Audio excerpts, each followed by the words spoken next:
Welcome, everybody, to Fergo and the Freak. This is episode 205, and we have a very special guest in Canadian Rugby League superfan, Sandy. How are you, Sandy?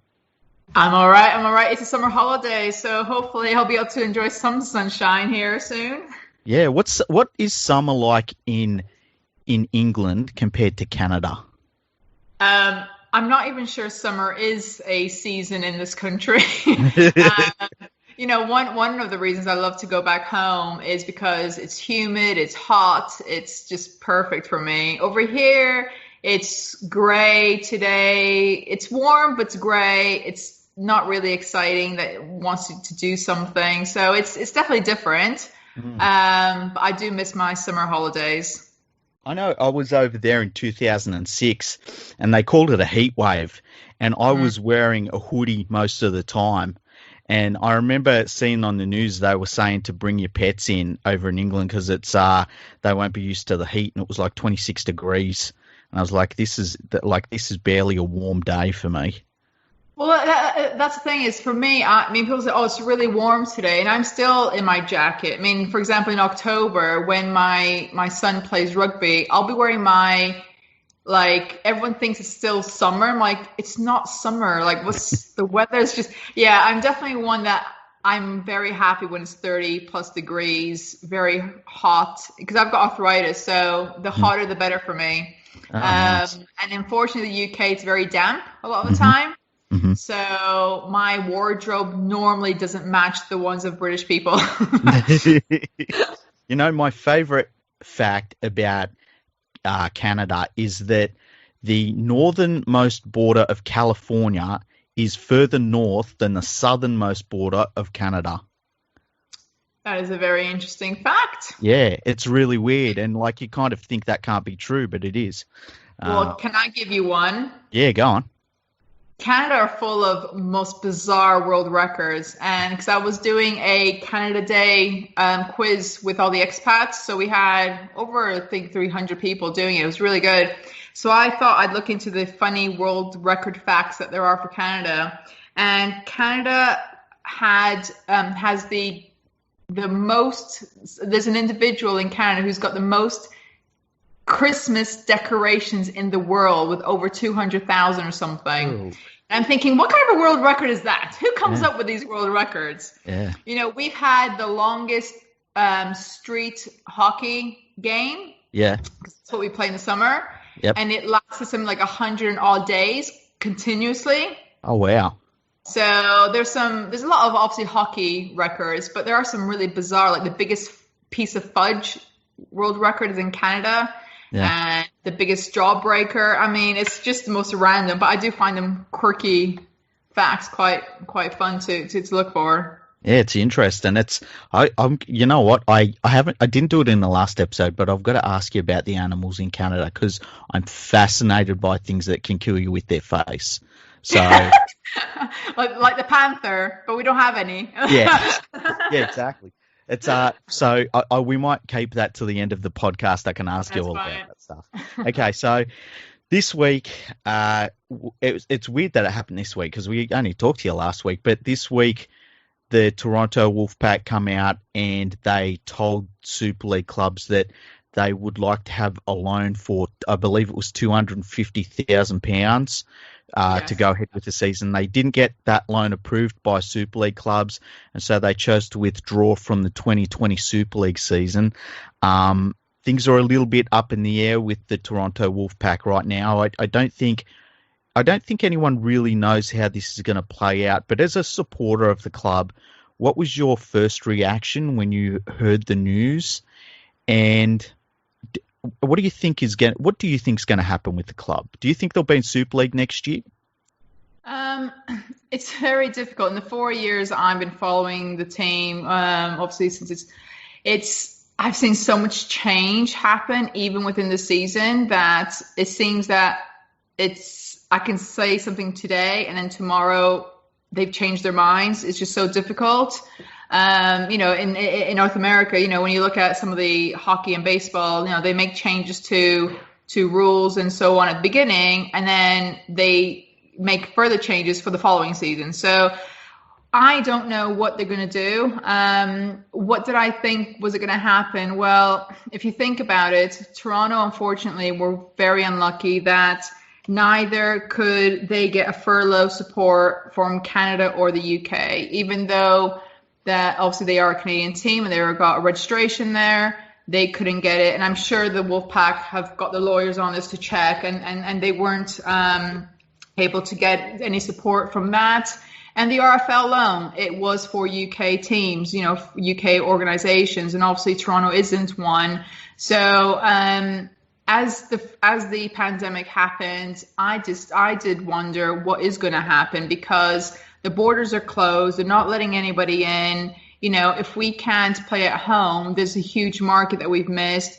And it was just going against them. And yes, I'm a bit sad that the Super League, teams voted not to help. But I know it's not all of them. Do you know what I mean? I think it was a vote.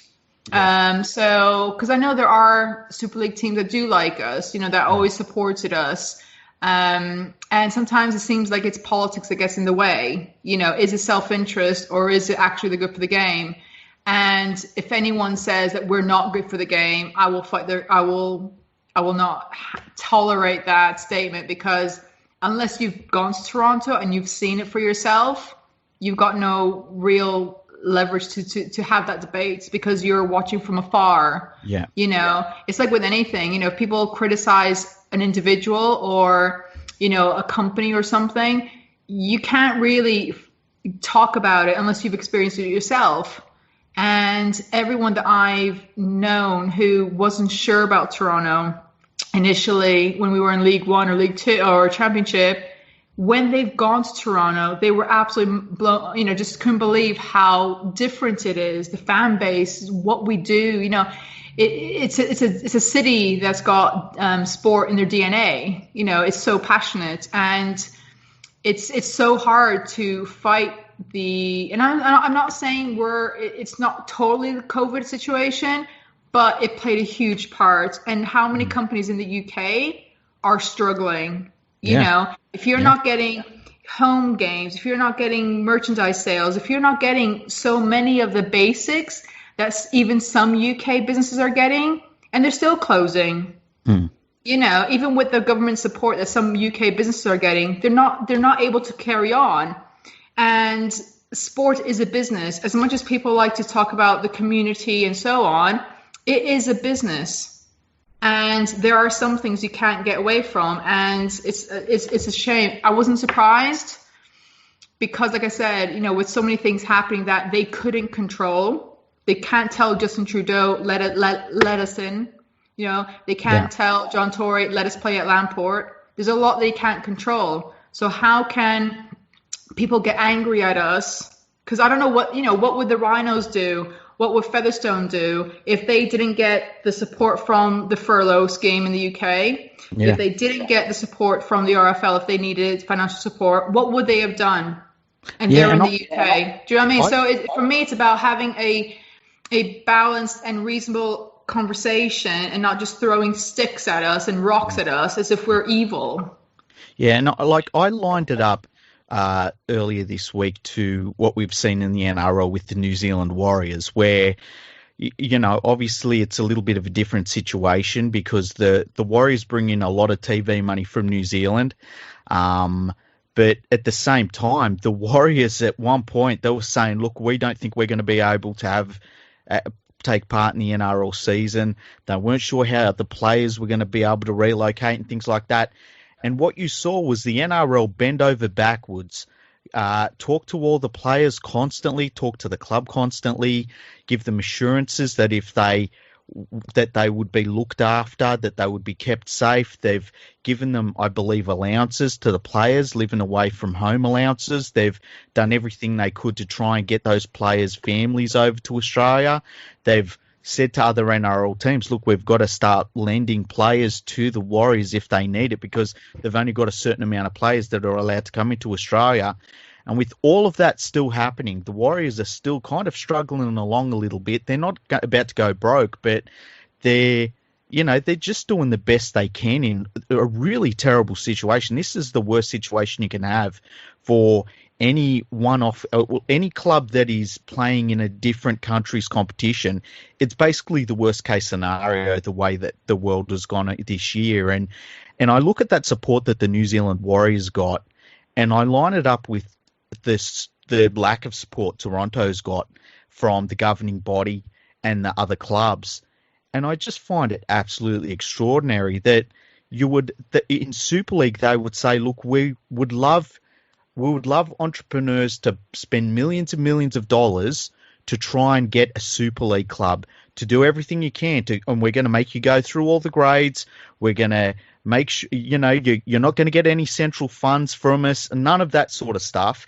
And then when push comes to shove, when they're in Super League and something extraordinary like COVID-19 happens, they say, yeah, all that effort, it's still not worth us giving you $250,000 as a loan to keep you afloat this season. That to me is mind-blowingly short-sighted. It's just very frustrating because, we did everything that the team were asked to do when they first wanted to come into the league. You have to go through the divisions, you have to do this. We did what we were asked to do, and we got to Super League within our 4th year. Unlike Catalan, they went straight to Super League, which is what everyone's been telling me, that they kind of got a place automatic within the top division.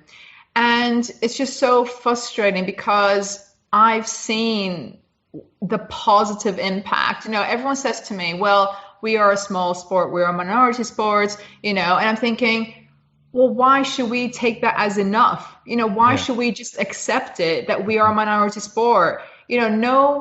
No business person or when is a small percentage of what we are enough? We always, as individuals, we want to be better at what we do. We want to be the best accountant. We want to be the best we can, and a lot of us will not accept okay as it's enough. But why, I sometimes wonder, why do rugby league fans sometimes think that being that label of we are a minority sport, why is that acceptable? Why are you letting that label stick to you? Why don't you want to say, do you know what?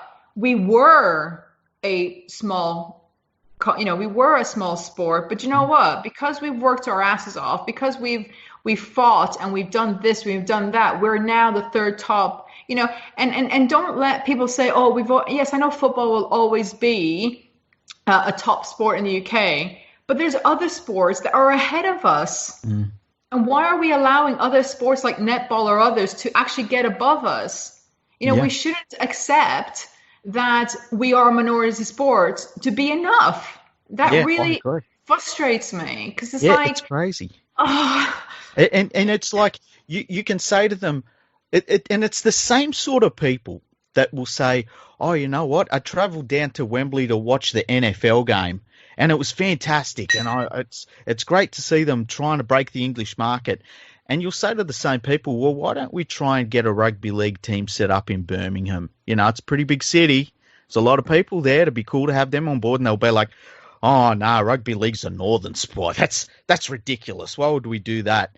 And it's like, when they formed the sport in 1895, if they'd had the exact same ideas as some of the people do today, the sport wouldn't have got off the ground.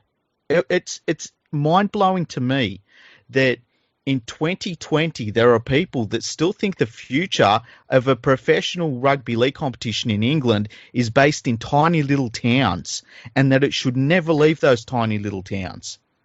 Yeah, for me, it's about, I want your listeners to know, I'm not talking politics here of whether I'm a Toronto fan or, a Rhino or whatever. If you take away the whole who do you support, I'm talking about the sport, the sport without the teams attached to it. You have got the most amazing product. I mean, it's incredible. If you just look at a game, and like I said, for months, I was watching the NRL as a neutral. So I had no allegiance to any team. So I was watching it as if it was the first time. And the product is amazing. It's got everything that you want from a very active sport. But what I don't understand is the need to be so negative about moving or growing the sport? Why don't people want people in Portugal to play? Why don't people want, or other countries in the world, when the product, not the team, but the product itself is what you call you're a fan of? All these people call themselves fans, but fans is a positive thing. Yeah. And if you're a fan of rugby league or hockey or football, why don't you want to see it get bigger? So exactly. As a fan, can have more opportunities to go watch the game in different places. Imagine if there was a New York team in Championship or Super League one day or something, in Toronto, and maybe one in other places around the world. Why is saying, you know what, I'm going to, Leeds Rhinos have gone to Australia to watch a game. How cool is that for the cup? Why can't we envisage the rugby league being in other countries around the world to the point where it takes you there as a holiday, and you've got sport and a holiday? I mean, it really just, I remember speaking to one fan, and I said to this fan, if your team were to change name and you're against it, so this person was against a name change of their team, because I think in Australia you've had a few where they've changed names. Yep. And I said to this fan, so I said, what do you think of the proposal to change this particular team's, I think it was Swinton, they were changing the name, they were thinking about changing the name to Manchester. And I said, and I said, what's your view on this? And he said, I'd rather there be no team at all. And I said, sorry? He says, I'd rather there be no team at all because it's not the same team. I'm like, you can't change just because you change the name doesn't change the history of that club. And what you're saying is you'd rather that team disappear and your grandchildren or future generations are stopped from enjoying the sport that you call yourself a fan. That kind of mindset just blows my mind, because I cannot understand. It's, you're getting your own personal angers ahead of actually what's good for the sport. Yeah, and that was a really, because me and Andrew talked about that, and like the club basically said, we're dying. We got to try something, so we're going to call ourselves Manchester. We've got the marketing all set up. And the club directors were getting death threats over it. And so they said, look, fine, we're going to give the club away and we're out. And we tried, we can't do anything about it.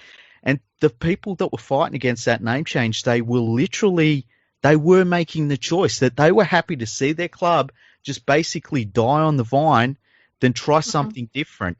I know as a Penrith Panthers fan, if the club come out tomorrow and said, we would like to change our name to the Western Sydney Panthers, and if we don't do that, we think we might have some financial trouble, I'd be the first person to say, change your name. If they wanted to be Western Sydney Panthers, Sydney Panthers, it doesn't matter. Like, just do whatever it takes. Do whatever it takes to make the club better and to make the game better. And the one thing I've always said to not only English supporters, but supporters over here too, is the strength of the worst team in your competition has a direct result on every other team in the competition. So you should not want to see any other team really badly struggling, because if you've got a team that can't get a sponsor, that is struggling financially, that can't win a game, that has a direct effect on every team's sponsorship, has a direct effect on the TV ratings, and it's just a cascading effect. Like, people need to realize we're all fans of the one sport. We got 99% of the things in common, and to destroy all of it over the colours and the name of clubs is absolutely ridiculous. And it's like when Vegas got a new hockey team, the other NHL teams got around them and said, look, if you need help, we're here, and so on. And you just feel like you're welcome, because they're going through new things themselves. And like I said, I want to make a point. I know there's a lot of people that like us. I know there's a lot of support for us, especially given the circumstances, because had this happened any other year where it was a normal year, then I, even myself, would have some questions. Yeah. But when there is a big thing behind you that you've got no control over, call it global pandemic, in case you've not heard about that.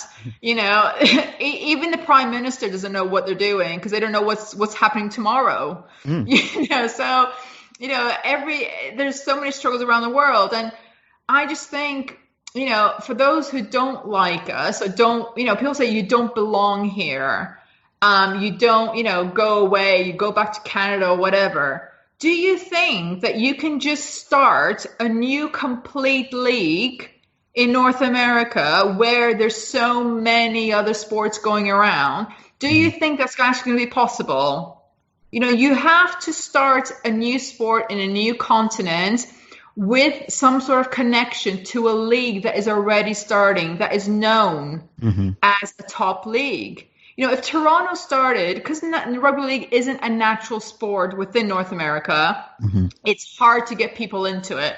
Unless there's links to like British Family or something, or obviously Union is quite big there as well. But for me, I just wish people actually took a little bit, you thought pandemic, we've all gone through hell, people have died, there's big things in the world going on. Yeah. I would have thought that there'd be some empathy from some people, even the ones that like us would go, you know what? Yeah, I don't like you. I still don't think you're a good idea, but I understand, and let's see what happens. That's all. I don't think I want everyone to be super fans of Toronto or any North American team like Ottawa or New York or whatever. But in some cases, a little bit of understanding of where we are in the current climate is appreciated. I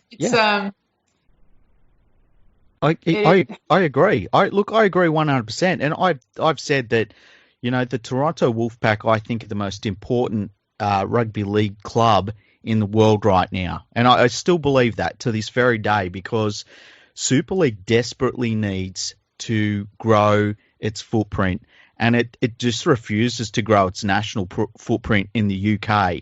It's lucky that the Catalan Dragons are so strong and can do things on their own. Toulouse looks like they're now ready to properly come into Super League, which is great to see.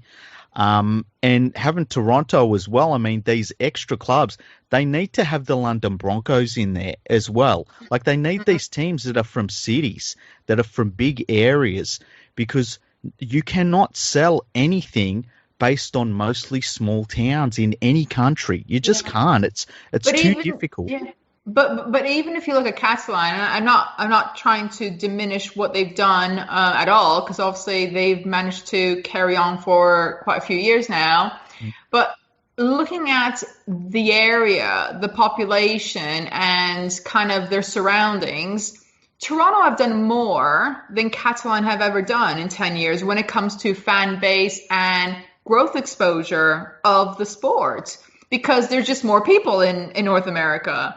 And, I just think that we have got such a potential to, North America have got 300 plus million people. And like I said last week, if we can tap into 0.25% of people watching rugby league, and now with Ottawa and New York coming in later on sometime within the next couple of years, I think Ottawa's next year and then New York the following year, those numbers will grow. But you need to support Toronto in their vision, because everyone benefits. You've had Toronto fans coming to the UK and helping the UK economy, with hotels and food and a lot of other things. You know what I mean? Yeah. They might not all come to all the same games, but throughout the year we get quite a few.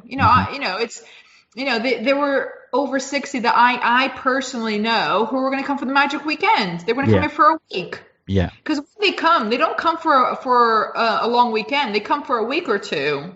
So it's not just the game itself. It's the wider community and the wider economy that we have been able to support. There are readers in Canada buying subscriptions to online magazines that are UK based.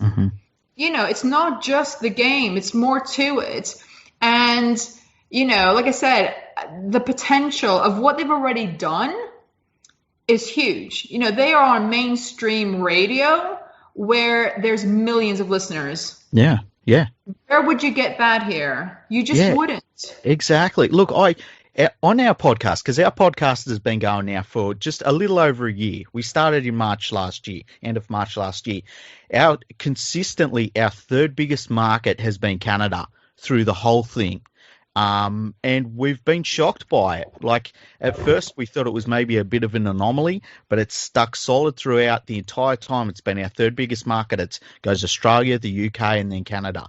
And it's kind of amazing that Andrew, hang on. Andrew has just jumped on. I'll add him to the call, all right?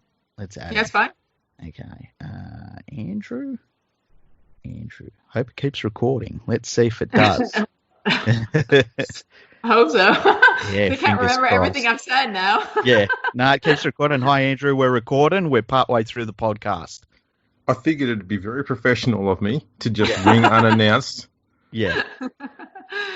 But and just make my presence felt on my podcast. Let's not get picky now, boys.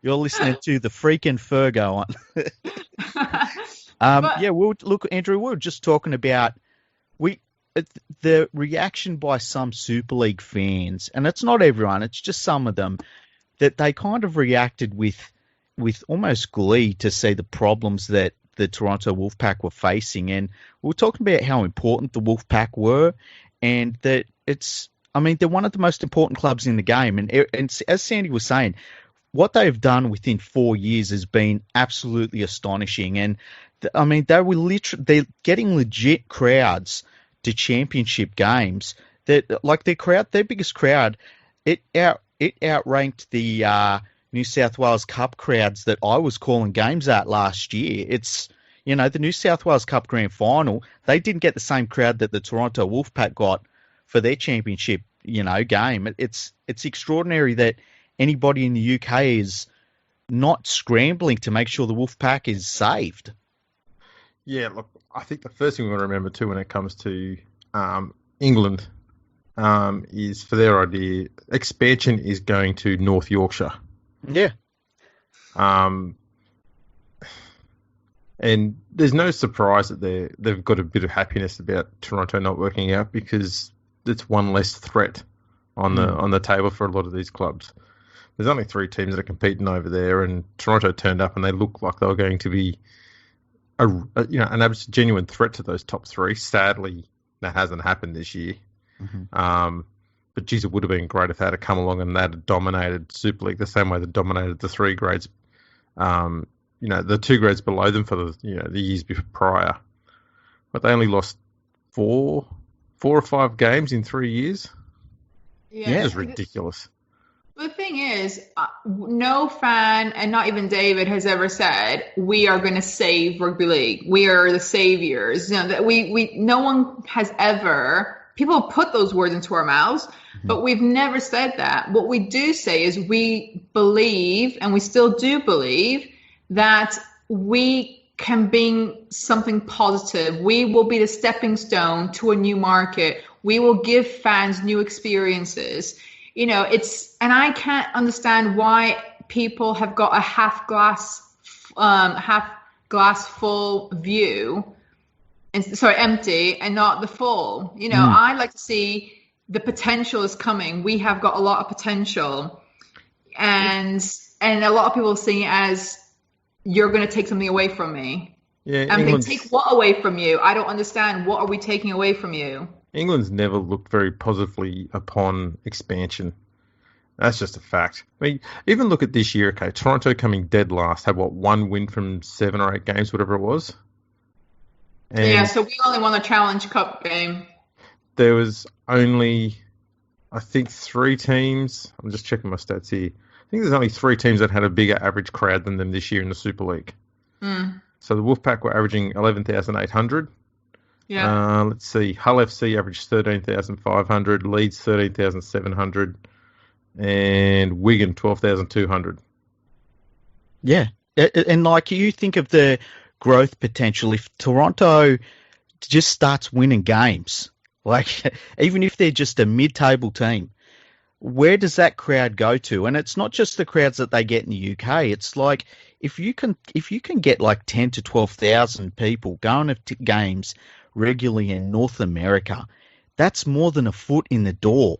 Like, that is absolute rock solid gold. And if they bring in New York and they bring in Ottawa, and you can start to get like 3, maybe 4 or 5 North American clubs that you end up with in a much greater Super League at that stage, all of a sudden the money really starts being brought in from North America. And at that stage, every single Super League club is doing well off.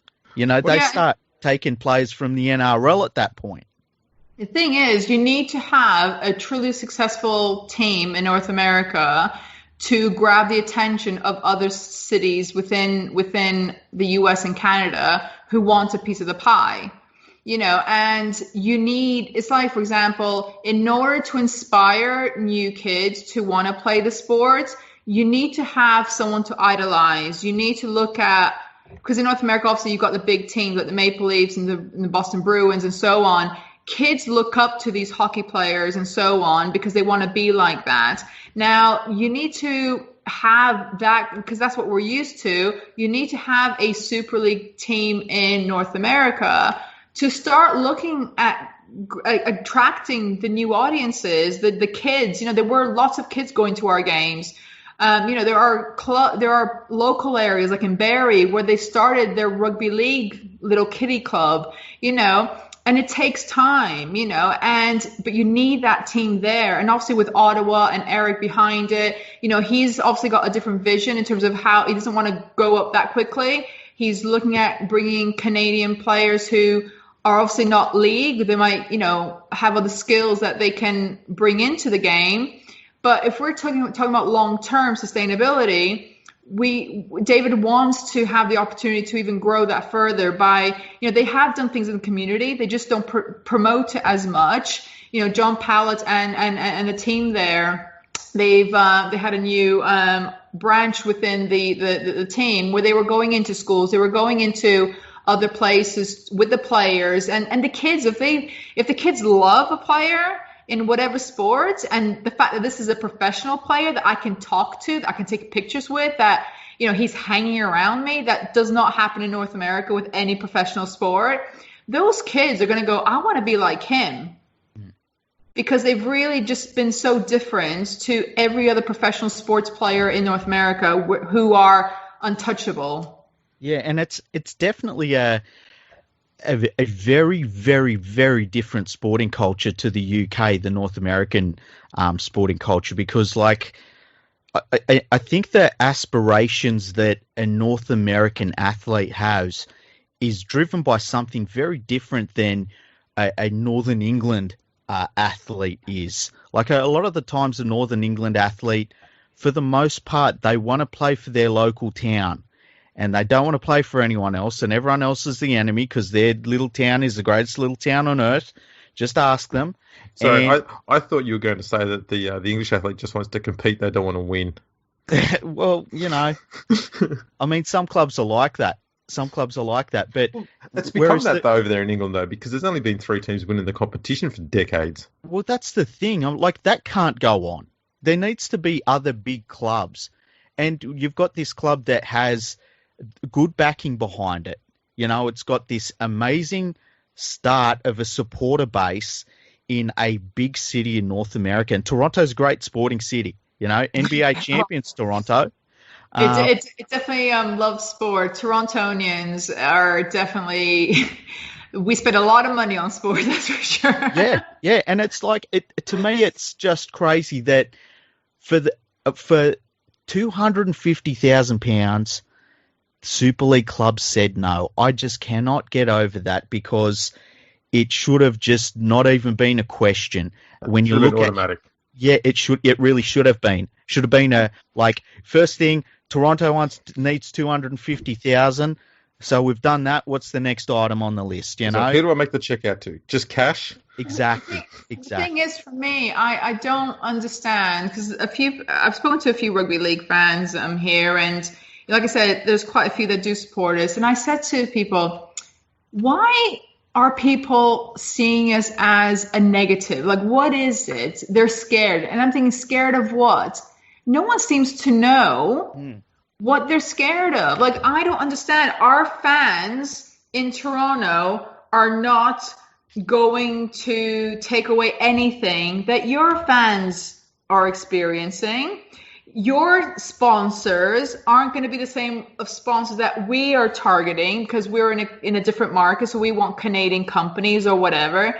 So I'm not really sure. And if we weren't in the Super League and there was another British team in there, the TV money would have been divided by 12 anyway. I don't think it's so much the money. I think it's more a case of and this is not just rugby league in England either. This is all sport over there, where they use the promotion and relegation system. And that is, when a new team comes along and they've been decimating everyone in their wake in the lower grades, they're a threat of pushing a Super League team into relegation. And English fans, not just rugby league fans, but in soccer as well, when the team gets relegated, you end up getting two groups of fans. The diehard fans, and there'd be less than half the population of the fans there, and the clingers on who will turn up whenever the team's going well, but as soon as things start to struggle, just go, oh, bugger, I'll watch something else. And when you've got that dynamic there, as soon as your team gets relegated, your crowds get cut in half, the money gets cut in half, and then you struggle to get back into Super League again. And if you do get there, you struggle. And you see it in the Premier League and the soccer over there as well. Teams that get promoted, they hang around for 1-2 seasons, they're back down, they stay down for another 10 years or whatever, and then they might get up again. And that's just the way it is over there. This is why the promotion and relegation system is absurdly stupid. Yeah, I mean, I only started following rugby league obviously when kind of Toronto started, so I don't even know what it used to look like before, and I'm still learning. I mean, there are people are going to say on social media, she thinks she knows. Look, I don't know a lot about the sport. Don't get me wrong. I just know what I feel, what I experience, and what I've seen as a neutral person that isn't caught up in history. I think there's so many fans that are caught up in history of the mistakes that happened in the past from 40 years ago or 50 years ago or 10 years ago. I just think, sometimes I wish people could just see it from my perspective and just start afresh. Yeah. There's no sport in the world. I mean, no sport in the world that is governed perfectly. There will always be people who, like the baseball, how they dealt with the cheating, in the last couple of years. People don't like that, but they don't transfer that anger to the game itself or whatever. It's just a different mindset, and it is really upsetting because I love the sports. It's not about the Wolfpack. It's about the product itself. And I just wish people would take away their political or their own agendas of their own team and use the word fan as I'm a rugby league fan for a good thing. Yeah, and something that is interesting, because you've come from a background that is a sport-loving background, but it's a North American sport-loving background, and the culture is so very different between North America and Northern England. People need to shut up and listen to you to a certain extent, because you don't come with a lot of the baggage that a lot of rugby league people do have, and you bring a different perspective to it. And sometimes the different perspective is needed, and it's desperately needed in rugby league in the UK. And like it's been stagnant for so long that any new perspective they can get, they need to listen to it. And that was the great thing about the Wolfpack. It was something different. It was from a different sporting culture, but it was having a direct impact on the English competitions. And it's interesting that you bring up the history, because it's funny. I was seeing people that were, celebrating what had happened to the Wolfpack, who I know their clubs have been terrible for 60 years. And I know their clubs have gone broke in the middle of the season. They've shut down that company, and they've started up a new company to play the next weekend's games. Like, there's so many of the clubs in Super League that have gone broke, completely broke. And you think of a team like the Bradford Bulls. In the early 2000s, the Bradford Bulls in England were unstoppable. They were winning everything. And I remember saying to Bradford fans, like, this isn't the strength of your club overall. These are the good times. The strength of your club is when things aren't going great. And as soon as the Bradford Bulls just weren't winning grand finals, like there were still finals and stuff like that at Bradford, they went completely bust and basically disappeared. And, you know, this history that so many of these people are clinging on to and saying, well, yous are all blow-ins and yous don't belong here and stuff, their history is just garbage. Like, they're holding on to stuff that's crap. But but history has to start somewhere. You know, some of the people, I've been getting direct messages from people who were just gloating because obviously Twitter wasn't enough. They felt that they need to direct message me just to gloat about the situation. And what I don't understand is, yes, we are a new team, but we have history starts at one point. Yesterday was history.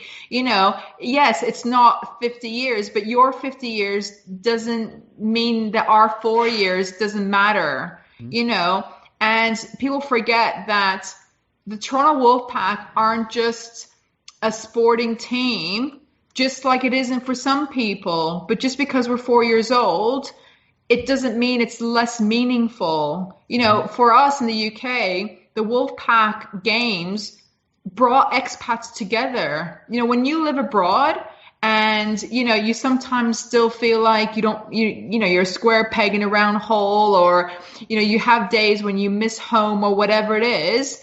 It was so great to have the Wolfpack game on a Sunday or on a Saturday that some of us can get together and just have a good time. You know, we don't want to just meet up in a coffee shop. Going to the games was just fun. It was, you know, it became a small family. And so for us, it has a different meaning for us here in the UK, you know, and we felt that we were part of something. You know, we felt that there was a place for us here at times.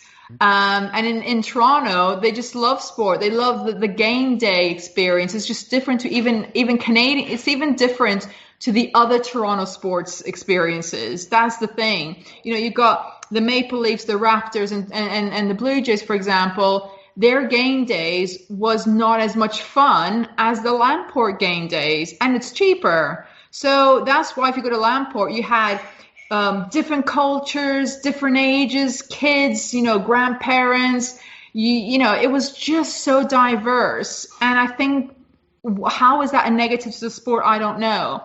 But for people to attack some of the fans to say you don't have any history, I'm sorry, but history starts every day. Yeah. And look, we, over in Australia here, we remember when they brought in the Melbourne Storm. And people were like, well, this isn't going to work. And the second year they were in the competition, in 1999, they won the grand final incredibly. And people were like, this isn't going to work. And then all of those good players that they had, they retired. And they still weren't going to work. All these young players that had come through, they're not going to be any good. And here we are, like 20 plus years later, and they've been through lots of good times. The Melbourne Storm have been a very good team for basically 20 years. But they also went through some bad times as well, where it would have been easy for their fan base to say, well, you know, the good times are over, let's go away.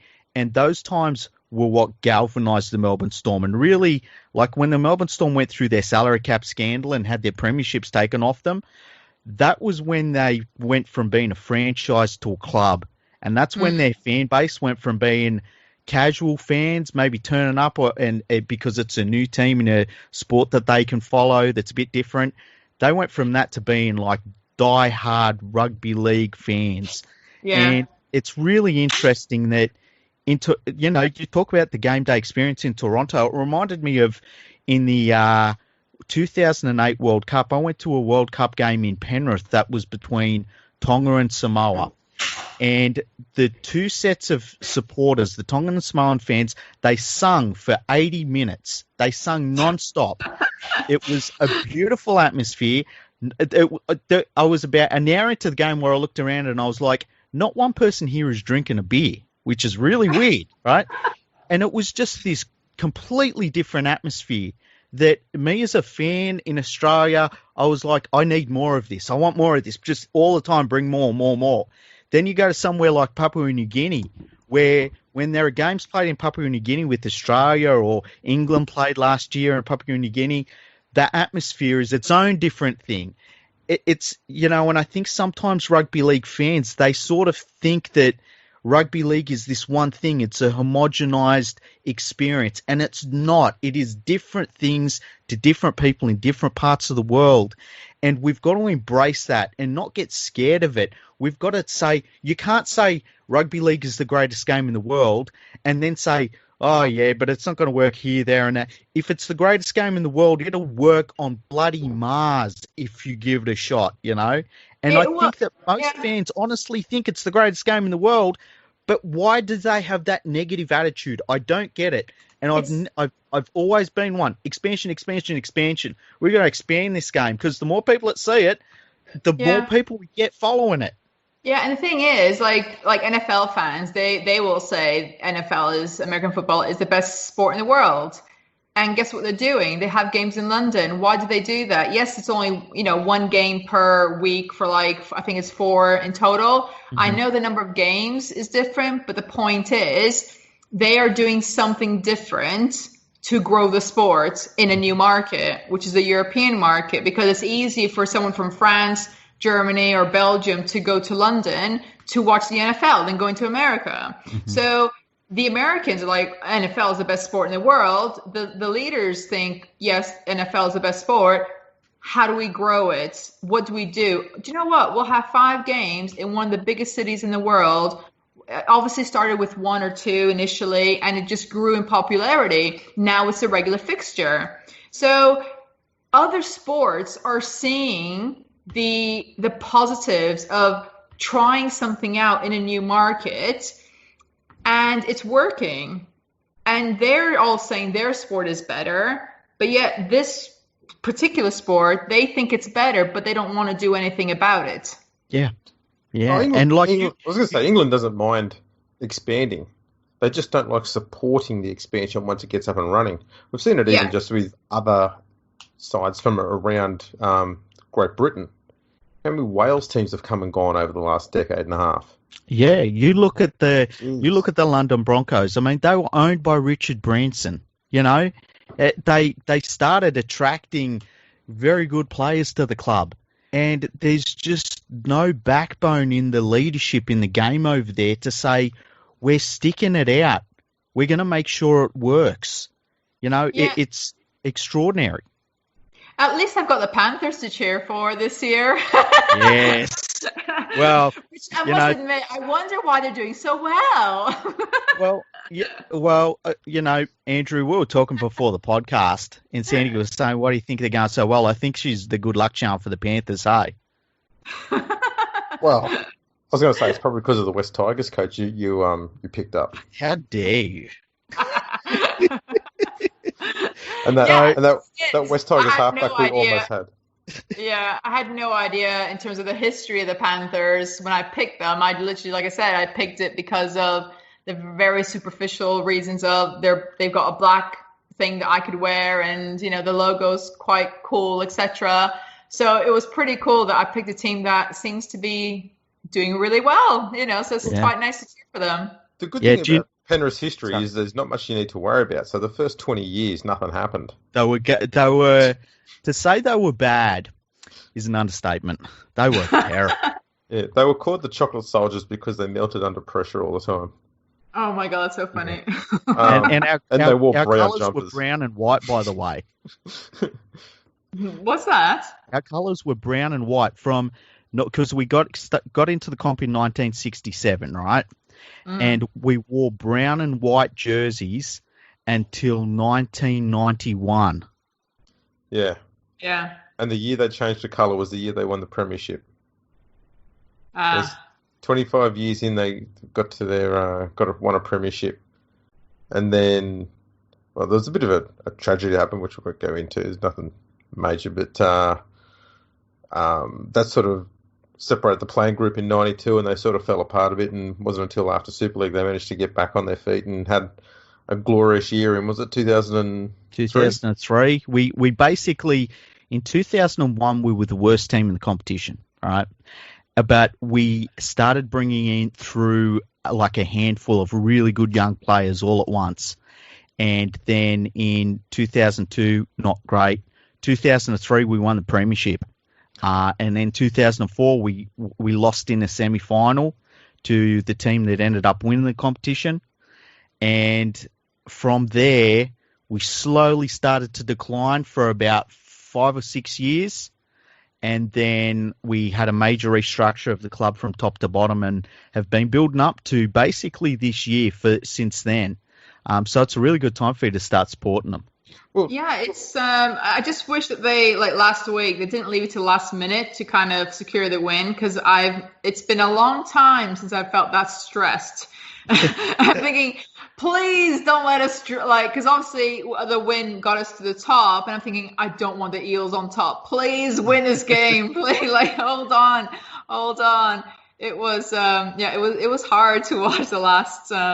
So if somebody can have a word with them and just make it a bit of an easier win, that'd be much appreciated. It would be nice. I think I think who we're playing this weekend. I put my tips in and I can't remember who we're playing. You just want to win. I think mate. It's a clash, the clash of all clashes this week, because it's the best team in Sydney since the comp restarted versus the best team in Queensland. Oh, the Titans, eh? The Titans versus Penrith. Yeah, it's an absolute ball terror. But it's I'm starting to get to know some of the players. I'm taking a long time, as you can see. It's taking forever. But one player that and I don't know why. For me, I'm one of those rugby fans that I don't look at the technical side. I view players based on how it kind of like make me feel when they're watching. I just love how they play as an overall. And one player that always grabs my attention is Stephen Crichton. Crichton, yeah. Crichton, yeah. Yeah. He's like, I didn't realize he's pretty good at what he does. I just liked how he plays. I just love watching him play. And it was like, what about the others? I'm like, I know there's the big names and so on, but there's something about how he plays that just whenever he gets the ball, I get really excited to see what he's going to do next. Yeah, he's got a really smooth running style, which is like when he gets the ball and he gets going, it's like, oh, there's something on here. And he's only young. He's a really young player, but he's got a really good frame on him. And when he's going to fill out in the next couple of years. He could end up being one of the top centres in the game because he's already a powerful ball runner as it is. But he really is. He's a strike weapon, and he's just needed the opportunity in first grade and a few games under his belt, and he's off and away. It's great. Yeah, actually, I was going to say, it's given me an idea here, and that is we should come up with a few players who Sandy could try and look at YouTube videos of. You could use that to promote rugby league to other people. Because obviously the first thing that comes to my mind is Benji Marshall highlights. Yeah, Benji Marshall. Matt Bowen. Ooh, yeah. Matt Bowen highlights are ridiculous. Do you remember Barry Sanders? Who, me? Yeah, do you remember Barry Sanders? Yeah. Sorry, yeah. Yeah. Matt Bowen reminds me a lot of Barry Sanders. He was a shorter player, very good footwork. He had a bit of a running style. You know how Barry Sanders... when he ran, he sort of stayed low to the ground. Matt Bowen does that a little bit too. But obviously, Matty Bowen's got he had this ridiculous kicking game and passing game. I think you'd love Matt Bowen highlights. Benji Marshall's highlights are just, it's like watching a magician. It's ridiculous, some of the stuff he was doing, especially when he was a teenager. And no one has come close to doing his stuff since. That's how crazy it was.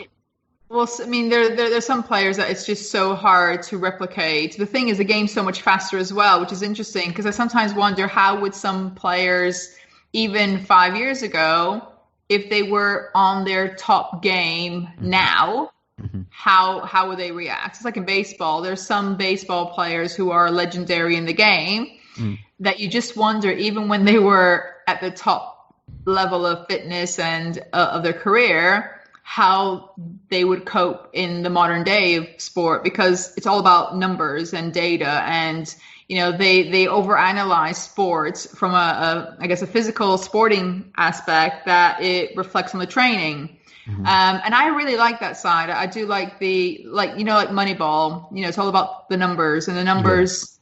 Yeah. Even though I'm not a technical person when it comes to rugby league in terms of what players do technically, the rules, etc. There are some parts of sport in general that I do like, and the data behind how they determine a fitness regime for a player, or how they monitor the how far they run. And I like that side of things, because being an auditor, it's all about numbers and what you do with it. But one player that people are surprised that I've not really picked or talked about is Nathan. Yeah. Because he's a big name in the team, people are surprised. It's not necessarily about who they are, but what I get out of it when they play. It really is, for me, about the heart, what I get out of it. There are players in the Wolfpack that, they might be the biggest try scorer, but they're not the ones that I'm attracted to from a playing point of view. I like partnerships. So it's for me, it's about what they give me as a fan in terms of watching the game, and not, because I'll tell you, if someone says to me, Sandy, who in Toronto have scored 20 tries or something, I wouldn't even have a clue.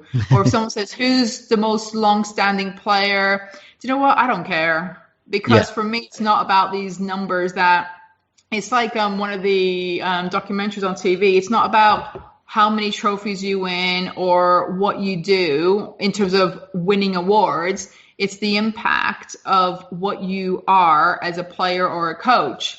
It was a documentary on the Leeds United. I know there's football, but they did a documentary on their coach. And one of them said, yes, he's not won a lot of trophies or a lot of, awards and whatever, but he's one of the most respected coaches because of the lasting impact he's had on the sport.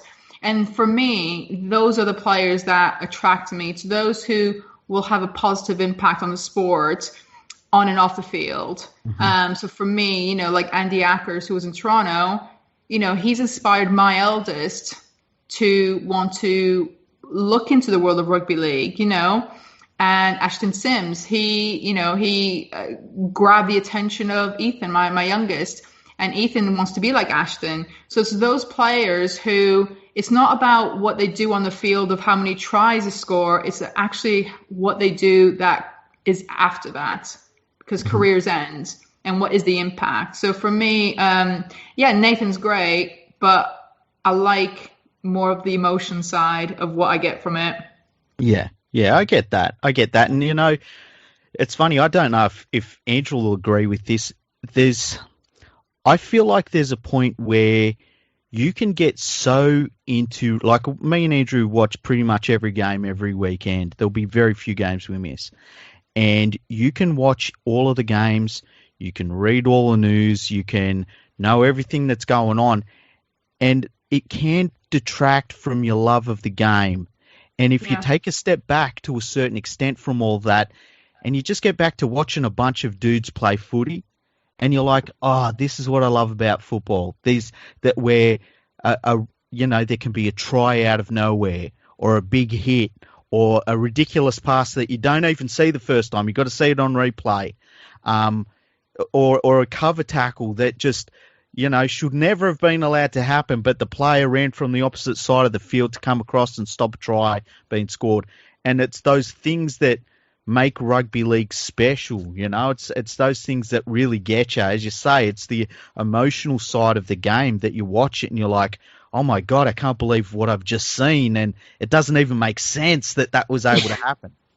And I think that's what's the problem, is that there's too much, I'm using this word, politics involved, even from a fan's perspective. I think there's too much politics of their own world that is getting in the middle of them really thinking about sport of, yes, I know I've had crap happen to my team, I've had this, I've had that, but actually, if I look at the sport that I call myself a fan of, how is this going to be a negative? Or, you know, and like I said, I think Ottawa will be great. You know, I really hope they succeed. You know, Eric's great. I think it can only be a positive. I think there's too much politics or people with their own agendas, and I mean fans or whatever. And thankfully, and I want to say, it's a minority, but they are loud.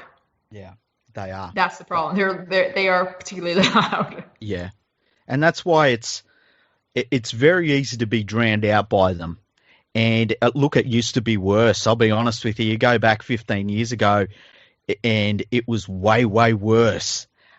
It's changing. Attitudes are changing, but it's too slowly. And it's up to people that really believe in the game, because that's what it comes down to. It's about believing in the game. They need to step up and be heard and let Super League clubs and the Rugby Football League know that they want it saved. You want all of the teams saved if they need saved, you know? But what doesn't help, though, like I had this meeting today with a copywriter, and we were talking about just headlines and so on. And she said, headlines with a negative tone outsell any positive stories.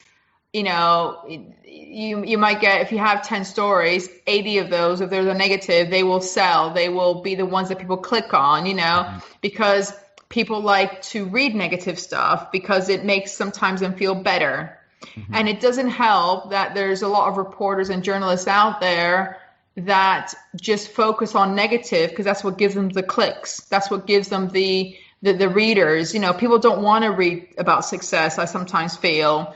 You know, and if that's what makes you get more money, you will keep on writing about negative stuff about any team. Yeah. And it's like, why aren't people, you know, just thinking, do you know what? I love the sport. Let's try to think about positive stuff because positive will bring future investors. You know, people say why I should be in Super League or whatever. It says, but if your team don't do your own cleanups in your own, in your own fan base, you know, sometimes I'm shocked at the language that comes out of some of these stadiums. Yeah. I mean, I've got kids and and some of the language that comes out. And yes, again, I know it's a small minority, but it's those small minorities that are very loud and you remember them. Yep. And I just wish that instead of bashing people more and making them feel even more awful because we've not had the best news this week, why don't we turn it around and say, do you know what? Yes, it's not been great, but look at what they've done. You know, I'm not saying we're perfect, and I'm not saying any team is perfect, but what I'm just saying is it's just a sad state of affair that negativity in the headlines is what sells. Now, I've got a question for you, because when me and Andrew heard this news come through the other day, we were shocked. And like, we did a emergency podcast about it, and it went for about 15 minutes. And afterwards, we pretty much sat here for nearly an hour, just sort of shaking our heads and talking about how sad we were about the news. Do you think that it would be best for the Wolfpack at this stage? They're out this season. Do you think it might be a good idea for them to decide to take a step back to the championship level and look to consolidate what they've got back in Toronto? And do you think that the fan base in Toronto, if they went back there and said, we're back in the championship, we want to give you this game day experience, it's going to be what you're used to. There's not going to be anything that they're not used to that they're going to be getting, you know? It's what they're used to in the championship. Do you think that the fan base would respond to that positively? The fan base are very strong. You know, people don't appreciate how strong Wolfpack fans are in terms of loyalty. And it's not loyalty that, you know, even we don't acknowledge the wrong. You know, we do acknowledge things that weren't perfect, but the fans aren't going to go anywhere. Obviously there might be a trickle that goes, but at the end of the day, we just want to watch great sport, and yes, that's what we want. So the fans have got no question; they will stay, they will stick around. And like I said, we are very passionate about the sport and the team. You know, we're new fans, but it doesn't mean we're less passionate. We just choose to be a bit more optimistic in our approach to support the sport. In terms of whether they go down to championship, personally, my view is I think we should stay in Super League. Whether there's a penalty or something, fine. But I think the city needs that level of sportsmanship. They need that level of sports competition. And then you got to ask the question is, would it be fair on championship teams if it ends up being like it was in 2019? Do you know what I mean? Yeah. There's a lot of things to answer. I think it'd be easier for sponsorship to get when you have teams like Leeds, etc., coming in. Yes, we love our sport, but if we want to get more fans into the game, having runaway wins isn't going to sustain. It's not going to be sustainable growth that way. Yeah. At some point, like that. Just celebration. We smashed them against. At some point, it starts getting old. Yes, it does, and yes, we celebrate, but it's not a nice feeling. You know what I mean? It's not a nice feeling. So I definitely know that from a commercial point of view, we are better off, and for the sport, we are better off to be in Super League. The biggest attendance on TV in terms of viewings from Sky, obviously apart from the grand final and the Challenge Cup final, the third game was the £1 million game.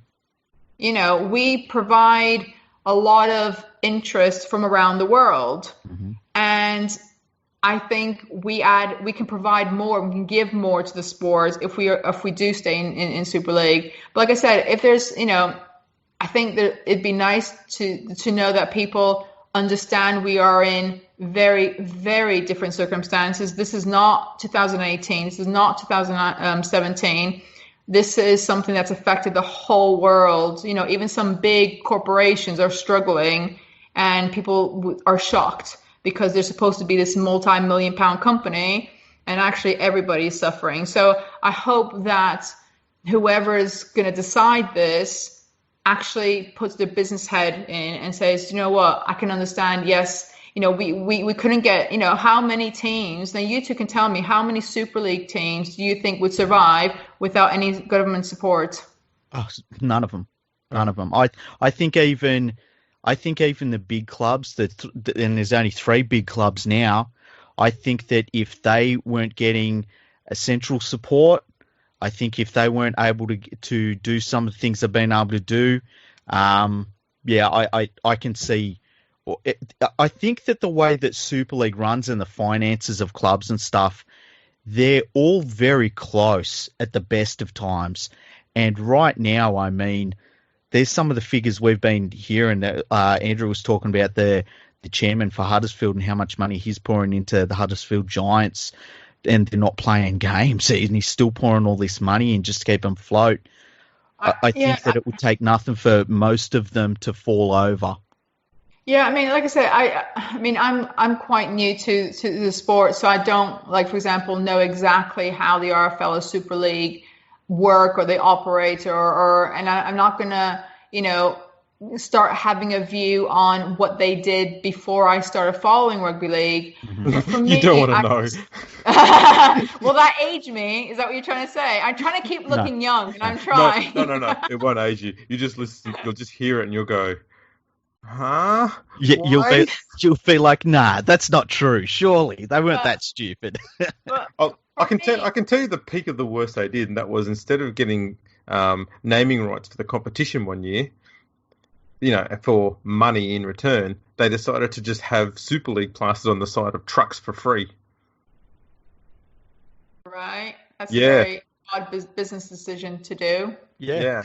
That silence was apt. Yeah. Yeah. It's so for me, I just, like I said, the world is in a very, very unique time, and I just think, why not stick together? No rugby league team in no division is winning from this. No, the Rhinos are going to be losing 1.8 million in 18 or 3 million in 18 months or something. I mean, no team is coming out of this as a winner. Absolutely none. This is the problem, you do get with the promotion and relegation system, though, is that it is literally every team for itself. But in the NRL, we don't have that. So when it comes to Okay. coming to ideas to try and make more money for the game, everyone gets involved to try and make sure that happens because everyone benefits. That's not going to happen in the Super League because every team, except for 3 of them, are at risk of not being in Super League at the end of the year.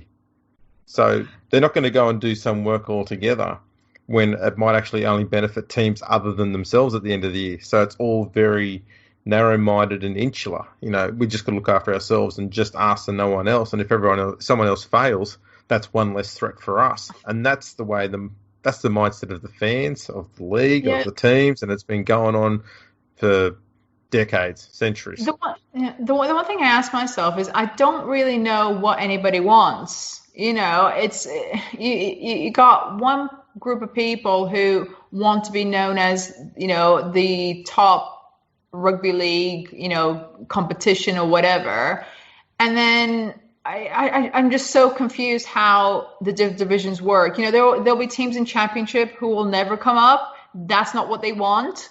Mm-hmm. You know, can they just not, in my view, I'm just thinking out loud, can they not increase Super League by, say, 14 teams or something and not have relegation because those 14 teams can cope with it and the championship become a feeder system or, you know, for player development or, you know, they just compete in their own division and everyone's happy.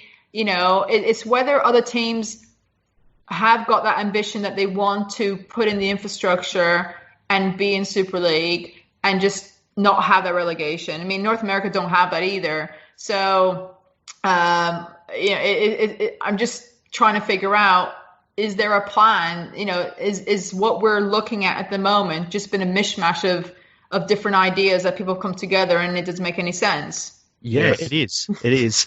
And it's amazing to hear you come from a new point of view and without any baggage from the past, saying things that I know me and Andrew bring up all the time, and I've heard a lot of people say, like, you stop relegation. What if we stop relegation, say to the teams in the championship, we want you to get good enough to be Super League clubs, but we want you to organically grow to that level so that when we expand Super League to bring you in, and when that happens, you're a strong club in Super League, let alone a strong club in the championship. And you still get negative people that will be like, nah, that's not the way you do it. That's not the way you do it. It's really weird. Well, I had one person message me. Clearly, I blocked that person who said, get the effing out of our competition. You think you can bring in your money and buy your plays. Well, and by the way, when you actually have Canadian players, then we can talk. And I'm thinking, so you think this person thinks that somebody can just get a magic wand and create players that are at a level that can play in Super League? Clearly that is what can be done somewhere. I just don't know this magician. So if you two know somebody who we can contact, who are in Canada, who can just come up with these players, please let me know. Don't keep it to yourself. I love the fact that someone from a country who has Blake Austin and all these other Australians as Englishmen are trying to be all high and mighty, saying, "Oh, come back to me when you've got Canadians playing rugby league." They haven't even got Englishmen in the English team. Yeah, I like the way that it's they're trying to slag you off by saying like, "Oh, your team with all its money, you know, why don't you come back when you're broke like us?" Stop coming to us with all your success. Yeah.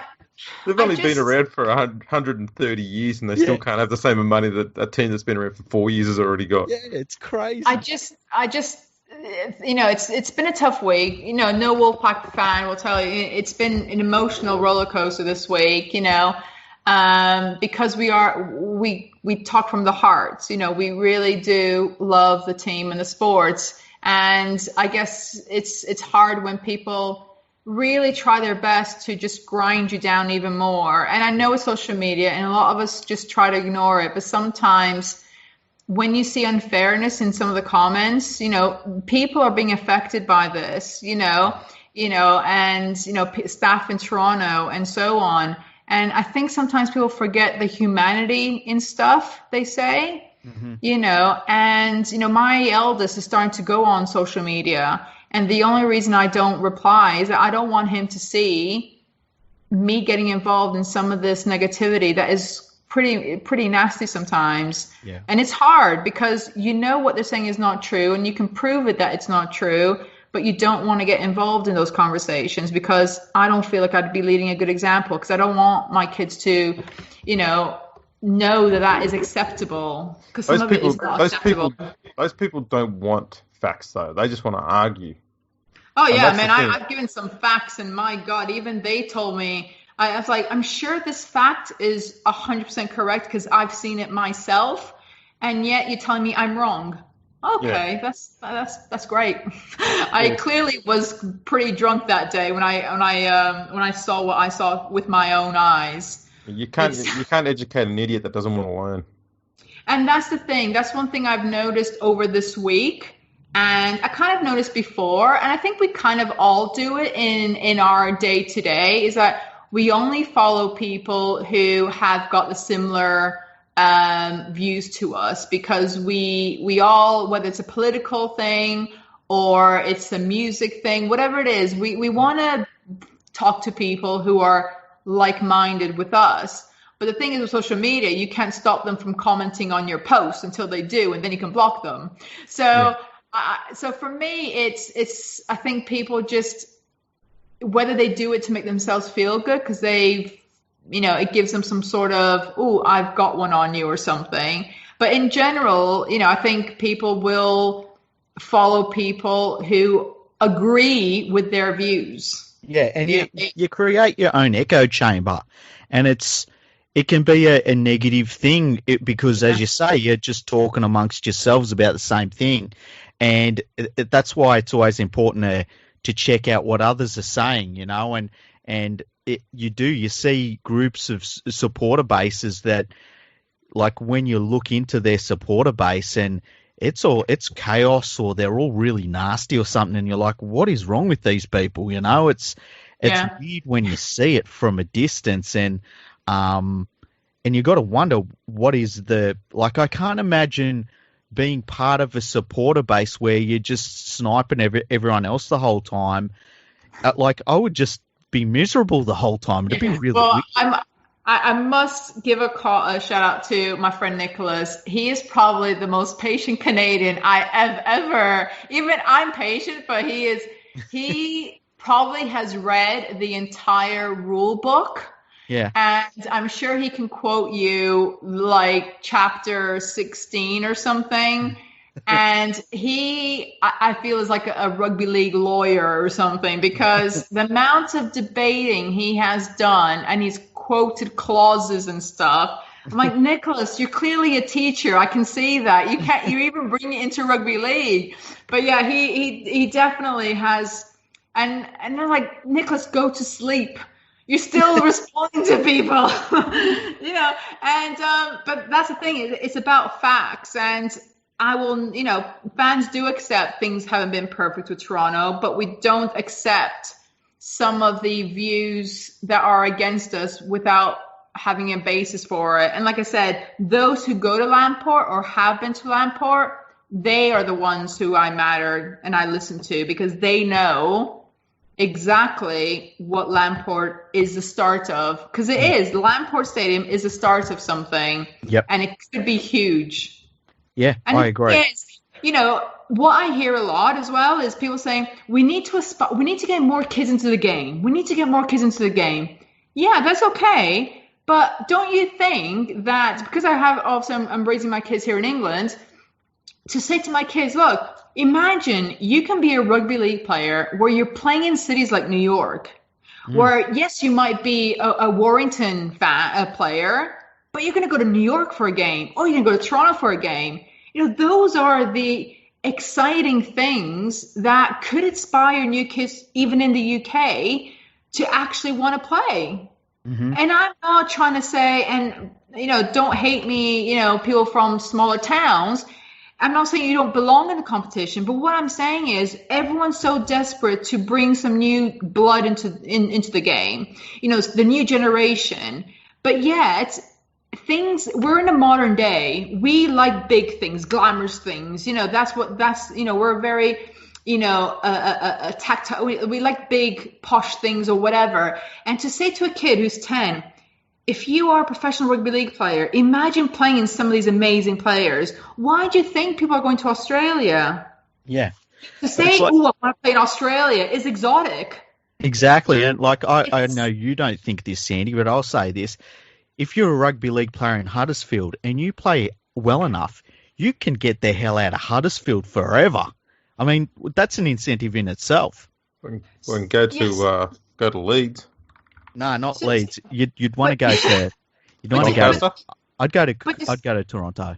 But do you see what I mean, though? It's not just about growing a new generation of players in Canada. Yeah. It's not just about Canada or growing new players in Ottawa or New York. It's also the opportunities you can provide to your own British players who, do you know what? If they can play for Warrington or Huddersfield or Wakefield, and 3 times a year you're going to North America for a game, you don't need to leave Wakefield or Huddersfield or Warrington to go and play in some amazing places. You need to attract people to stay. You need to attract your own players to stay in the UK. Yeah, and one way of doing that is to keep these big teams, these North American teams, within your competition. Yeah.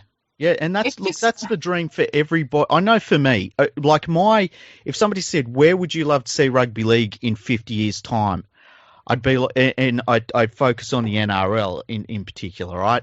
I would say I would love to see the Panthers next week going and playing in Honolulu, and then the following week they go to play against LA, and then they come back and they play at Penrith Footy Stadium, and then they might go to Campbelltown the following week and play the Tigers, and then they're off to Toronto to play the Wolfpack. Like, that's what you want as the ultimate goal, that you have these additional expansion clubs and they work with the traditional clubs, though. And you've got the great mix, and you've got the ability that, as you say, you can play for your local team still. That's still a beautiful thing.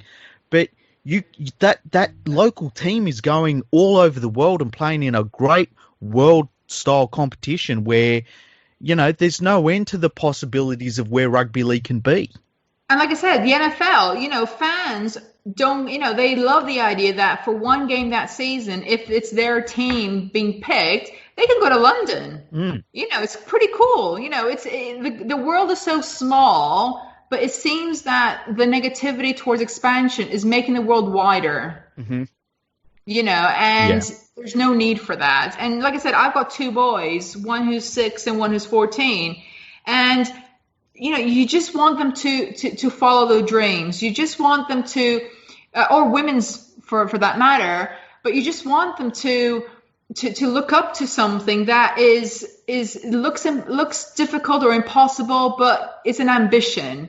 I'm so proud of what the Canada Rugby League team are going to do. We've got a women's playing in the World Cup next year, the Ravens. And, having people at the Wolfpack within Toronto, it has helped raise the awareness of the sport.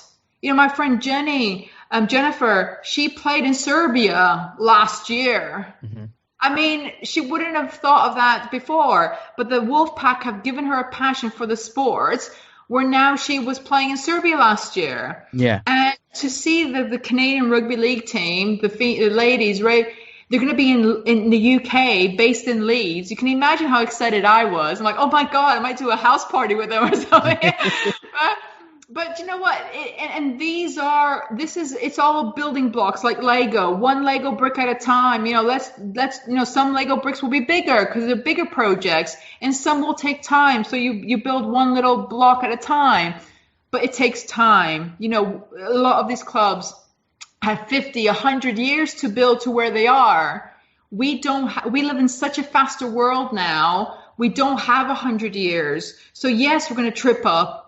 But if you don't have the ambition, and if you don't have the dream, if you don't have the fire in your belly to look at something that is different and positive, nothing will ever succeed. No one will ever succeed. Do you think Branson, some of these big entrepreneurs, do you think they sat on a sofa thinking, do you know what, I'll just be happy having a vacuum shop, in my local? No, they don't. They think of the impossible. Look at the Apple phone. He had a dream, a vision that people said, what the hell are you talking about? A smartphone, a phone with no buttons. What is this all about? A phone that is your actual computer now. People criticize the idea of such a weird thing like that. But he had the vision and the passion for what was possible. And I do believe David has that. And you cannot deny that. If you hear him speak, he wants it to grow because he knows he loves rugby league, And if you have a visionary like that in a sport or an industry, why make it difficult? Yeah. I mean, God, I wish I had that creativity or that vision to be able to do something like that, because then I would benefit more from it. But I wish there was more support for visionaries and, people who really, truly have got good intentions for anything, and obviously we're talking about rugby league. And instead of bringing it down, is saying, how can I help? Yeah. I might be a small team, but I want to contribute because I want the new generation of kids who are growing up to see that nothing is impossible. Yeah. And look, hopefully the Super League clubs, they realise that they need to do something to support Toronto to stay in Super League, not just for Toronto's benefit, but for the sport's benefit and for their own benefit long term, because to lose Toronto would be it'd be one of the most tragic things I've seen happen at the game of rugby league in my lifetime. So, and I think something good is going to happen. I really do think that it's too obvious an opportunity to let slip. So let's hope that the powers that be think the same way. Who's going to win this weekend? Who's going to win this weekend? Shall I ask? The Panthers. Our team plays the last game of the round again. Yeah, Andrew's team just played in the Tigers. Well, they played for 20 minutes. It was a good 20 minutes. It was a good 20 minutes. It was very impressive 20 minutes. Yeah. I don't know why games go for 80 minutes anymore. I think that's something that needs to change. Did you see that picture I posted about that gift I got from that Australian fan? Oh, the jersey. The jersey. Yeah, it's good. I thought it was really nice. I thought, oh my God, it's such a nice, like a warm gift to the Panther family. I thought that was pretty cool. It's very big, and it's got autographs. The whole team had autographed it last year. Oh, nice. So I think I'm going to frame it because I think it'd be hard to wear it because I'd want to have it in I've got a lot of jerseys, like authentic jerseys in my house. Yeah. So I might just add that to my collection. Oh, nice. Yeah, get it framed, and jersey sizing is so weird. It's like buying a jersey online is almost impossible. You've got to kind of try them on, but at least you've got like a base level that you can see that's what that sizing is, and hopefully you can get one that fits you better that you can maybe just wear around, because it hasn't got, like, when something's got the signatures on, you don't want to sort of ruin the signatures. You know what I mean? I had to put it on. I just had to say, I've finally got a jersey. But I want to ask you a question. Yes. If the Panthers win the whole thing, yes, because I only found out last year that an Australian team plays against the British Grand Final team. Yeah. Is it every year? Yeah, pretty much, yeah. So do they change places? So for this season, would the British go to Australia, or do they always come here? They most of the time they go to England. What normally happens is the Australian team goes to England and they'll win it, and then there's an English team that plays really well for whatever season, and they say, oh, we're going to go to Australia and we're going to try and take on the Australian team in Australia, and they come to Australia and get absolutely flogged, and then they say, let's just play them in England for the next 5 years. But it's not really planned that way. It just sort of happens that way, if it makes sense. But can you imagine they win and they come to England? Mm-hmm. I'll be able to watch my first official game. That would be awesome. Since my cardboard cutout never made it, I'm a bit disappointed. Yeah. I think someone left me outside. And I couldn't get my ticket. you needed to be wearing 5 watches in your picture. That's how you get your picture up there. I went wrong. Well, I expected somebody to tell me how to get in, but no one clearly knew how to get me in. That would have been funny though. But it was great. The crowd looked like they had a lot of fun. Yeah, it was actually more people than I thought they'd let into the game. But yeah, it was. I was thinking when I was watching it, it must be nice for the players to have at least somebody in the stands rather than playing in front of no one. But yeah, it's going to be good fun when you're there in your Panthers jersey and you're watching the Panthers absolutely flog the shit out of an English club. That'll be brilliant. Who would you like to see them smash, by the way? I think you're allowed to say. I think I would like to see them play, and obviously, by me saying this, I'm assuming they're going to win. Yeah. But I'll put a disclaimer: I'm not saying they're going to win. I just would like to see them play. Is St. Helens? That's a given, though. I mean, St. Helens loses to everyone that's Australian. but then again, I think the Rhinos would be an interesting one. Well, they've been a little bit more competitive and had a bit more success. I'd rather the Rhinos there. At least there's a part of you that goes, maybe they'll be competitive. Well, the Rhinos, I mean, they've obviously been rebuilding from obviously last year wasn't great and so on.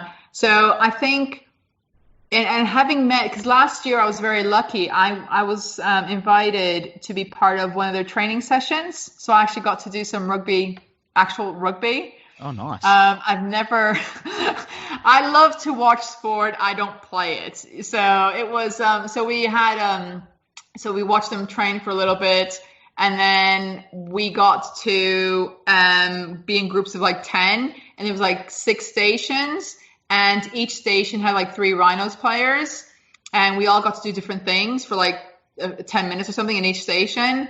So I kicked my first ball. Literally, I had no idea how to do everything. So at one point I had to try to catch. I remember one of the players was trying to kick the ball to me, and I had to catch it. And I was like, oh my God, it was just because I had long nails. So I was just trying to catch these rugby balls with very long nails.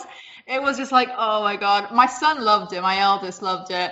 But you just don't get that in North America. Do you know what I mean? So for me, it might be a normal thing that happens here in the UK. But for me, I just really embraced the special, unique thing that's what I mean. There's so much going for rugby league. I mean, there's so much going for it.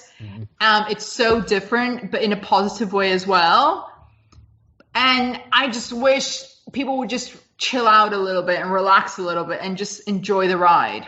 Yeah, I agree 100%. It's just to have fun with games. I think sometimes people forget we're doing this for fun. Everyone's doing it for fun. Have some fun with it. And I know me and Andrew are big on that. And I wish more people just had a bit of a laugh about the game. And, you know, you lose the game. It's not the end of the world. There's always next week. You win. Is it not? Is it not? Well, yeah, it's not. Well, it's not for us because we win all the games. Hey, Sandy. So if the Panthers win, you two are going to be coming here, aren't you? Start saving up, yeah? I don't know if we'll be allowed out of our states. I think Andrew's going to be locked in Victoria for like the next 10 years. Yeah, I'm booking my holiday to the border. And I'm hoping to get there by the time I get to retirement age. That gives me a few decades.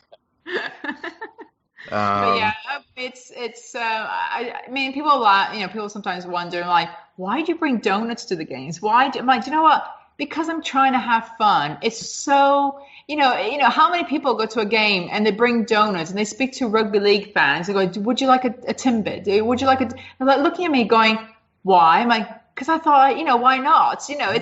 It's weird things, but who cares? I mean, a Wigan fan bought me a pie because they found that I'm not surprised.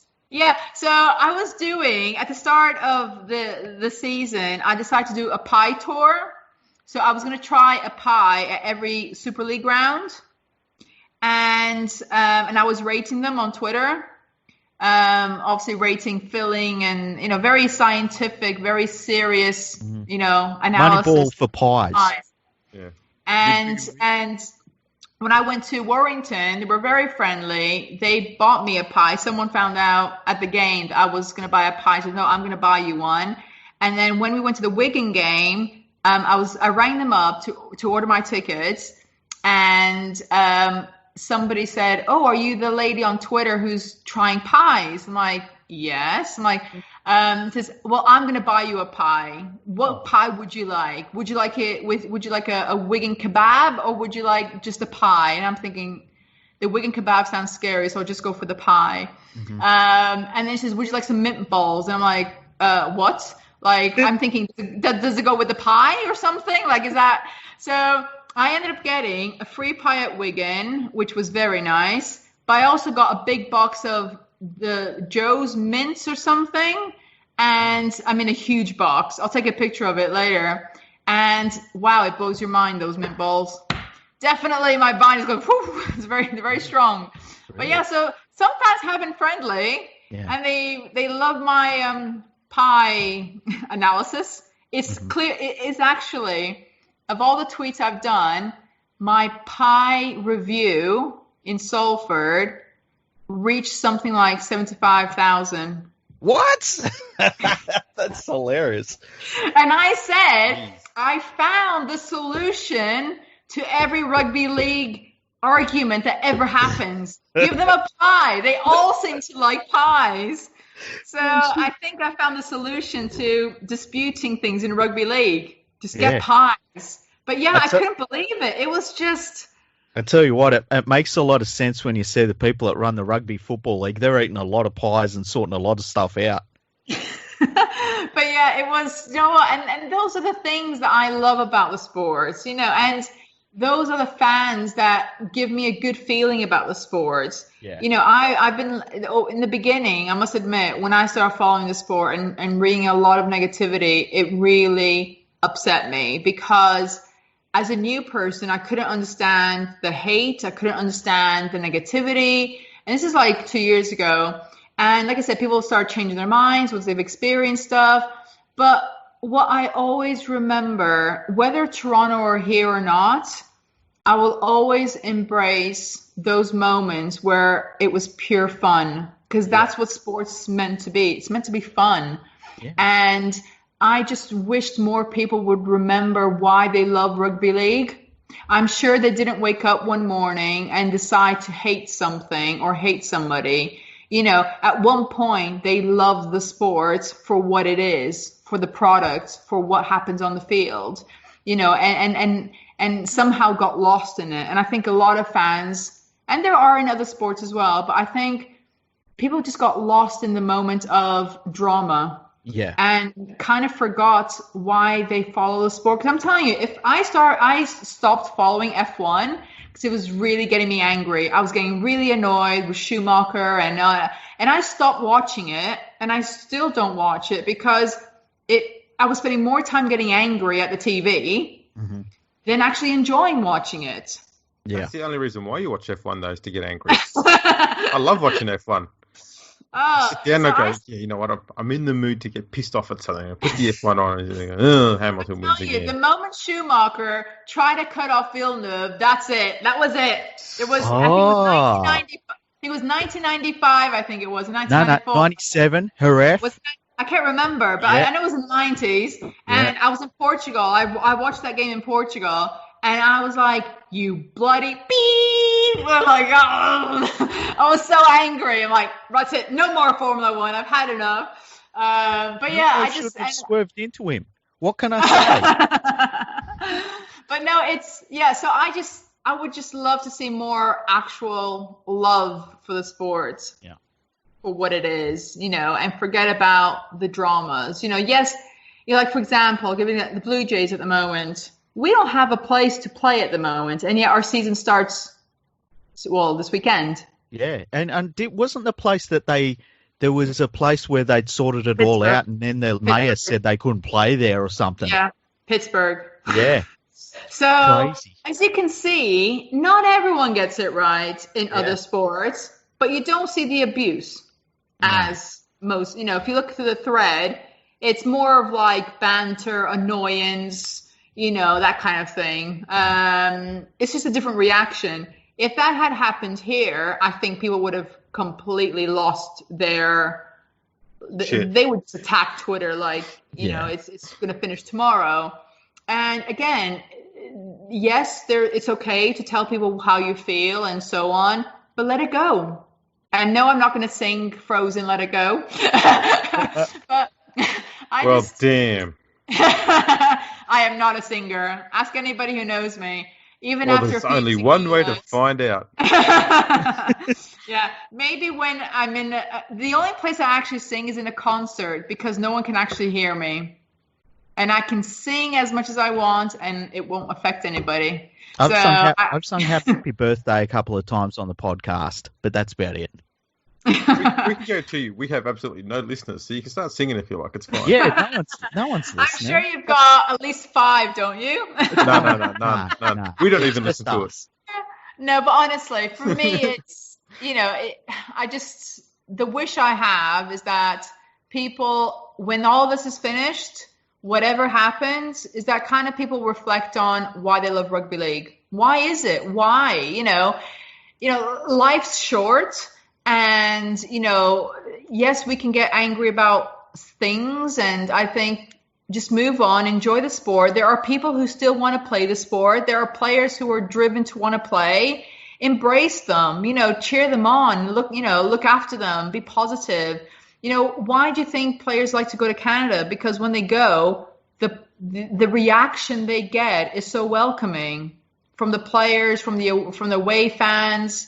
It is just a different mindset, but I'm sure we've got our own idiots. It happens, every sports club in the world have got idiots, but we're just different, and we just want to be part of what is a great sport. And I just want to tell all listeners who don't like us, we just want to be part of what is a beautiful sport in this world. We just want to be part of the games. We just want to be part of the experience, and we don't want you to take that away from us because we enjoy it just as much as you do, or we don't love it less or more. I think we all equally love the sport, but how we communicate or what we communicate is a difference. Yeah, well, that's really well said. Now I think me and Andrew should give you both an extraordinary thing that has happened in the games past that you probably won't believe, but that is 100% true. We'll both give you one separate one each, and then we will wrap things up and you can tell us your Twitter account and everything. So have you got one in mind, Andrew, an event or a stat or something that doesn't even sound real? From just Australian rugby league history? Or Anything. Can I go with the most common one to most rugby league fans? Go on. No team has ever had 50 points scored against them in a year and then gone on to win the premiership. Oh, who was that? No team's ever done it. No team's ever done it. Yeah. So if you get 50 points scored on you, you're done. That's it. Season's done. So basically, there are 2 teams currently. No, it was one team. Was it Sydney who got 50 on them this year? Cronulla. There was another one, I think, as well. Brisbane. Brisbane, yeah. So they're not going to win then this year. Nope. No chance. No, because Panthers are going to win, of course, because the Panthers are going to win. Yeah, exactly. We got this one wrapped up. Okay, I'm going to go in a different direction. Very, very different direction. Oh, God. I'm scared. Yeah, it was scary. There was a very good player once upon a time who was he was towards the end of his career. He'd had a pretty good career at that point, and one day he went out and started trying to stick his fingers up other players' backsides during the match. And yes, and he did it in multiple games before people sort of cottoned on to what he was doing, and they had to ban him for it. Oh my God, you're making that up. I swear to God, I'm not. His name's John Hopewadi, and it was caught on camera. Why? We don't know. Yeah, that's a very good question. That is just weird. That's like that's not even like like, I don't know. It's not even, it's just weird. Like, Yeah. what? The one footage of him doing it, he's lying on the ground after being tackled, and instead of fighting to get to his feet, he just puts the old finger up and sticks it in someone's back door to try and get them to get off get up, I guess. And I guess that was to get a reaction, which he more than well and truly got.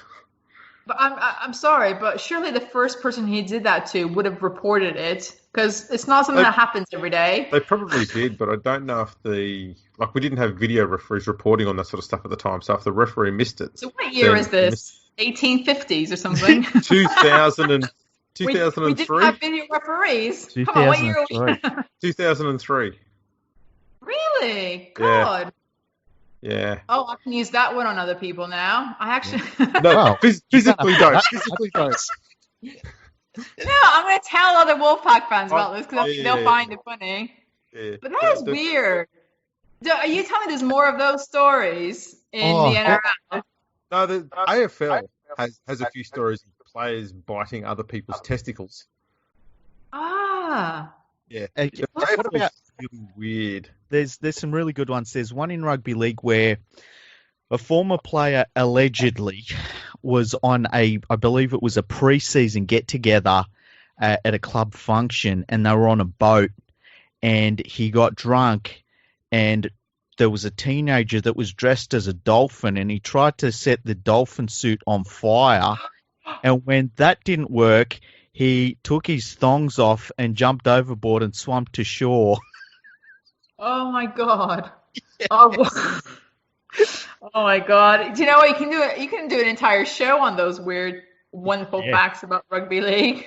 Yeah, I think we should get you on again and just tell you these weird facts. Right. You do that, and I'll tell you some weird things about Canada. Yeah, we'll do. Well, that's what we'll do. About Canada. We'll do the Is that the video, Andrew? Did you find the video of John Hopewadi? Yeah, it's only short. I guess for about 20 or 30 seconds. Have a look at that video, Sandy, and tell us what you think. Yeah. Right, I got it down, yeah. But yeah, I think that'd be cool. I'll come up with some interesting, funny, weird facts. It might not be about, obviously, rugby league, but it'll be about the country. Yeah. Can I just ask you a question? Have you ever seen a bear? No. Okay, have you ever seen...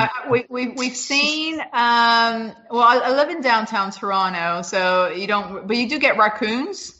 Yep. A lot of raccoons. Yeah. There was one time, I'm pretty certain that's a little bit different to a bear. Yes, but it's wild enough animal for me. I'm telling you, like, me and nature aren't. But it's like you can see if you go to Quebec, you can you can actually go whale watching from there. Yeah. Have you seen an American? If I seen an American? Yeah. They look wild. I've seen them on TV. They look crazy. Yes, there are a few of them here, and I try to stay away from them. But